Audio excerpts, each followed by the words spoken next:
नमस्कार, सत्यदर्शन न्यूज मध्ये आपले स्वागत आहे. मी पायल शहा. एक नजर टाकूया आजच्या ठळक घडामोडीवर. सोलापुरात सर्व योग संस्थांच्या संयुक्त विद्यमाने भव्य योग महाकुंभ साजरा. हरिभाई देवकरण प्रशालेच्या मैदानावर योग दिवस निमित्तानं सोलापुरातील सर्व योग संस्थांच्या संयुक्त विद्यमाने योग महाकुंभ साजरा केला.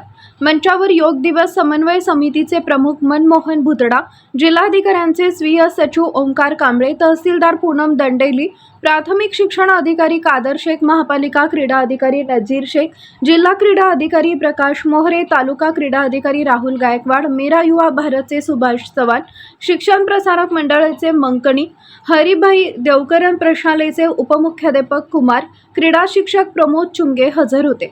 पतंजली योगपीठाचे रघुनाथ क्षीरसागर, भारतीय योग संस्थेचे डी.पी. चिवडशेट्टी, विवेकानंद केंद्राचे नंदकुमार चितापुरे, योग सेवा मंडळच्या विद्या होनमोडे, योग साधना मंडळच्या रोहिणी उपळाईकर, भारत स्वाभिमान ट्रस्टचे रघुनंदन भुतडा, गीता परिवाराच्या संगीता जाधव, योगप्रभा मंडळच्या प्रभा कोडले आदी उपस्थित होते. पतंजली योगपीठ, भारतीय योग संस्था, विवेकानंद केंद्र, योग सेवा मंडळ, योग साधना मंडळ, भारत स्वाभिमान ट्रस्ट, गीता परिवार, योग प्रभा मंडळ आदींचा सहभाग होता.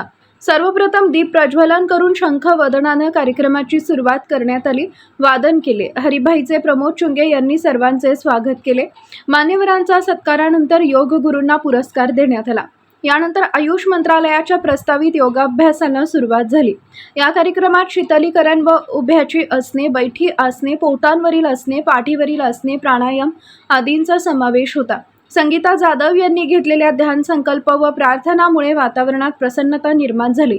जान्हवी दुधगीकर व त्यांच्या सहकार्यांनी बहारदार योग नृत्य सादरीकरणानं उपस्थितांनी वेळेचं भान हरपले. स्काउट, एनसीसी व शौर्यच्या विद्यार्थ्यांचा योगप्रेमींनी लाभ घेतला. कार्यक्रमाचं सूत्रसंचालन स्मिता शहा तर राहुल गायकवाड यांनी आभार मानले.